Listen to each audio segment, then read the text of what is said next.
Grace, ano yung sitwasyon dyan sa Baguio matapos yung lindol?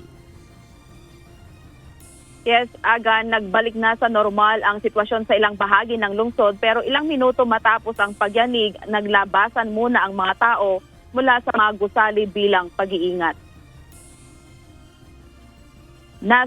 Ayon sa PHIVOLCS, naranasan ang magnitude 4.5 na lindol dakong alas 2:33 ng hapon ngayong Hulyo at 9. Nasa 9 na kilometro timog kanluran ng Tuba, Benguet ang epicenter nito at may lalim na 10 kilometer. Nakapagtala ito ng intensity 5 sa Baguio City. Sa Baguio City High School, agad nagsilabas ang mga mag-aaral mula sa kanilang mga silid-aralan. Makikita sa video ang mga estudyanteng nagtipon sa labas ng gusali habang isinasagawa ang earthquake safety protocol.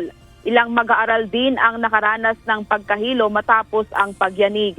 Pinauwi na rin ang mga estudyante habang sinisiguro ang kaligtasan ng mga paaralan. Kinabahan ko kasi yun, kasi nangyari po ulit yung lindol na biglaan tapos walang ano. Nasa break lang naman po. Kaso nagpapahinga lang po kasi kami, tapos biglang yumanig. Kanina po kasi nagsasama tip test kami, tapos biglang may na-feel na lang po kami na nagpa-vibrate or nag-shake. Tapos ayun po, nag-cover and hold po kami and then lumabas na po kami kaagad. Inuna po namin yung may placard holder, tapos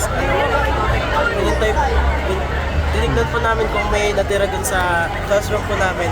Tapos yun po, tinulungan po namin yung nag-panic attack. Samantala, sa Baguio General Hospital and Medical Center, inilabas din ng mga kawani ang ilang pasyente bilang pag-iingat. Makikita ang ilang pasyente na naka-wheelchair at may nakakabit pang dextrose habang inililipat sa hospital garden area. Nagtayo rin ang ospital ng makeshift emergency room para magpatuloy ang pagbibigay ng atensyong medikal sa mga pasyente habang minomonitor ang sitwasyon. Nagdulot din ang lindol ng pagbigat ng trapiko sa ilang bahagi ng lungsod dahil sa sabay-sabay na paglabas ng mga tao mula sa mga gusali. Aga, patuloy naman ang pinapaalalahanan ng publiko ang manatiling alerto sa posibleng aftershocks at sumunod sa mga abiso ng otoridad. Yan muna ang balita mula dito sa Baguio City. Balik sa iyo, Aga. Maraming salamat, Grace Doctoler.